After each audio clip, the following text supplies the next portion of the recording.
The statistics have shown globally that there is about 1 in 7 attempts in adolescents. But there was a recent study done by the group of Dr. Maria Lourdes de Guzman. This was done, I think, pre-pandemic and even during the pandemic, when they discovered that there's 1 in 5 among Filipino teenagers who have contemplated suicide. That's pretty high. That's significant. Ang nakikita nating trend as mas madalas na lumalabas na sa mga balita at saka sa mga social media yung mga incidents. Many years ago, hindi ito napag-uusapan, hindi ito natatalakay sa any form of media, lalo sa print media. So it appears that yung new trend na nakikita natin is that people are openly talking about it and discussing it, whether siguro in person or over social media. There are some who boldly make those kind of comments that are critical, or let's just put it this way, judgmental about the post that was made by that person. And of course, we cannot control it, and that's what social media is all about. But we need to also bear in mind that we can never control the opinion of other people. But that's what it's all about. It's their opinion. They are not facts. Usually, the one who's handling the account or the ones who are looking at the comments are affected by it. So we also have to use our sensibilities and recognize that those comments might have been made in haste or might have been made to trigger people, but just because somebody wrote it doesn't mean it's true. And let's be careful. Let's not fall into the rabbit hole of believing what that comment was made. It's often hard, and I've had people tell me that they often turn off the comment section in their post because they just don't want to deal with those kind of things.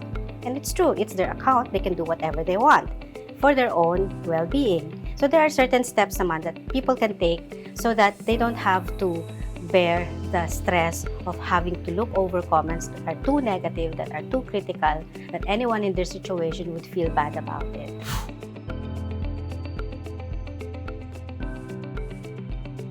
When it comes to the teenage population, one of the contributing factors would be, let's say, biological or what we call genetics. And this could include family history. So if there's a family history of mental health concerns, mental health issues, does not automatically mean all family members will have mental health issues, but it puts them at risk. And then there's also what we call environmental factors, which could include poverty, or if there's the environment at home is very chaotic, there's always conflict, parents might be separating or they've already separated. The relationships are also a factor, relationships with peers, friendships, etc. Teenagers value this very much. Their focus in this stage in their life is approval from peers. That's why they're so-called peer pressure. And then, of course, there's social media. We talked about it. And then, because of the digital age, they have to catch up with so many things. And then, of course, academic pressure. All of those things might possibly contribute to their mental health. But, of course, there are also protective factors. For example, they have a supportive family. They're connected with their friends. They have good coping mechanisms. Doesn't automatically mean that if these factors are present, they will not be able to cope at all.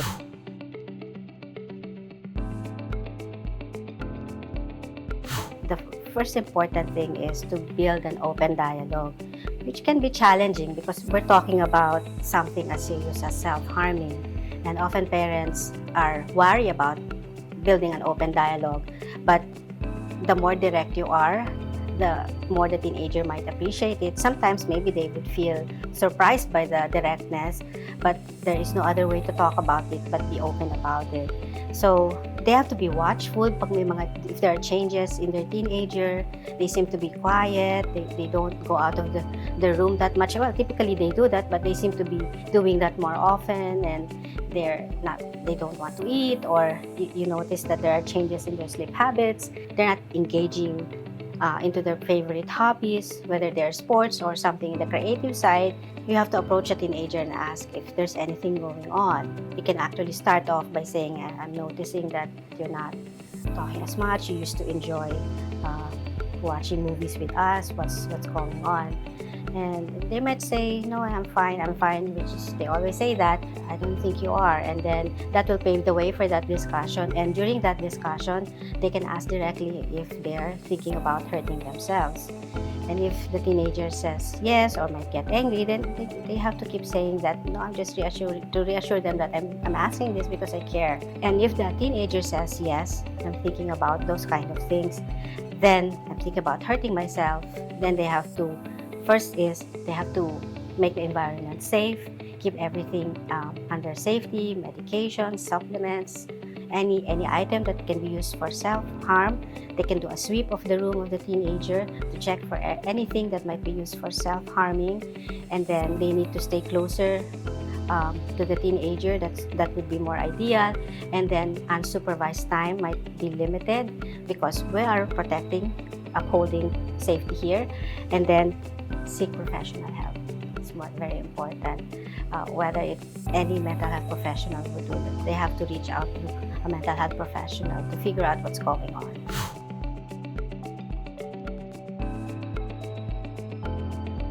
It's very important to emphasize that mental health issues are actually medical concerns. In other countries, it's actually covered by their healthcare system. And so what we tell parents is that, that you have to tell your child that I'd like to help, but this is not something that I'm familiar with. We need to see a professional to help us with this. But, in my clinical practice, oftentimes it's the child or the teenager who is the one requesting their parents to bring them to a psychiatrist. I don't know whether that we have data to support that, but in my practice, they're the ones seeking. And because of their access to information, they actually look things up. And they know that something's not right, why they feel that way. It's natural because you can't limit information.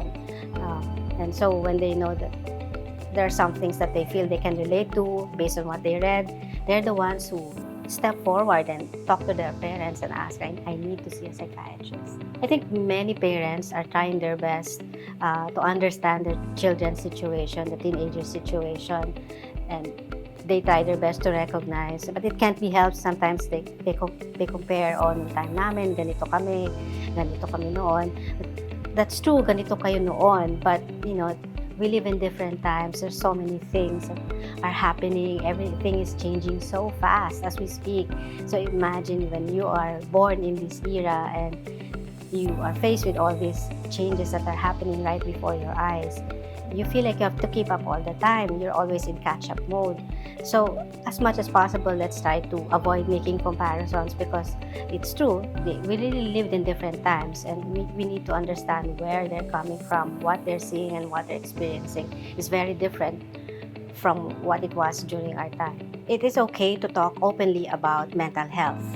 Now, it is also important to increase awareness about mental health and the risks for suicide, and to give access to those people who have no access to mental health services, even through social media, for example, promoting it, increasing awareness, so that we lower yung stigma. We lower the stigma that's associated with mental health and suicide. On the other hand, one of the concerns naturally of some mental health experts is that it might also increase the risk for suicide, meaning to say it might even influence other people.